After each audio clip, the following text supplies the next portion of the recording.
there are times when when people ask to interview me or photograph me, usually I'm more okay with it than when people just like walk up and want to photograph me or something. A lot of people just go up and take a shot. There's no communication between them. They just go up. I mean, I've seen people put the cameras inside their tents, or just anyone.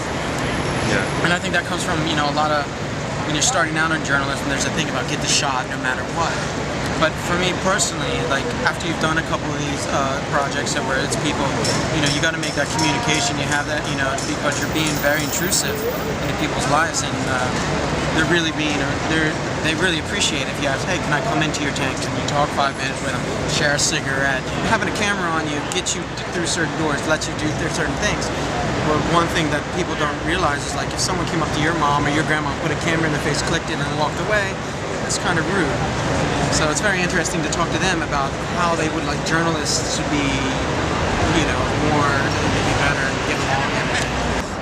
People who are coming just as tourists, a lot of the time I have been, and this is obviously a generalization, but it's been bothersome to me the most because I feel like we're such an oddity or such a, I feel like such a zoo exhibit that people kind of forget that their manners in the outside world would extend to this. And I've had people just like stick cameras in my faces or immediately be like, so how long have you been here? Or what are you doing? And I feel like people forget formalities because it's like, there's a bunch of like dirty hippies living in a park, so they're already really weird, so I would not have to act normally towards them. Well, obviously media is an important part of the movement because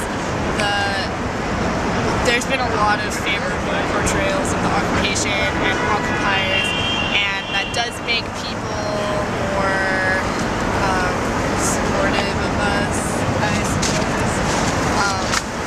Personally, so sometimes I feel like I would prefer that there was no media in the park because I do feel like it warps people's intentions, sort of, I don't know, I'm not here because I want my picture everywhere. And I feel like when it becomes obvious that living here, a lot of people are going to interview you and almost kind of stoke your ego about how you're occupying, you're part of the movement. I think it kind of might warp people's intentions for being here, and it also gets just kind of tiring. But overall, I think it's good to let people know, because if we were just hanging out in the park and no one was recording it, then there would be no point. And also, I totally set myself up for this. I'm living in a park in the middle of Wall Street, so I can't get too fussy about people wanting to discuss it with me. It's like interviewing them about how the pressures that the journalists are putting them on. It's really annoying having a camera pushed in your face all day.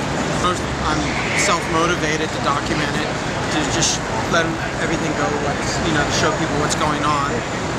A lot of times you watch the, media at night, the news, and a lot of times I come down here to either back that up or to debunk it. If someone comes down here and says, oh, the park's a mess, they're not doing anything to clean the park, there's a lot of things going on to clean up the park. If you come down here and say, everyone there is uneducated, they don't know what they're talking about, number one, that's not true. The second thing, I believe that anyone, the class, maybe some people don't know how to articulate exactly what's wrong with the system. But these are the people whose lives have probably been directly affected by it. My friend who lives here actually was on the front of the Daily News, and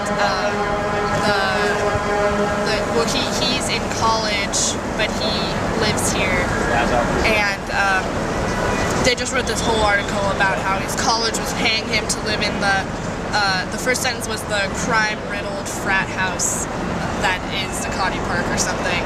It's like I said, I live here, and so I don't want the image of us to be either you're only interviewing the people who are really starved for attention, and you're not getting, or you think that people are just really unwilling to talk to the media, and that they're maybe here for different reasons. As a citizen, I want my government to reflect my values and my thoughts, and trading human rights for political and monetary gains is not what I want my government to reflect. So down here you have, it's part of history, and I would be down here, if I wasn't a photographer, I would be down here documenting it anyway.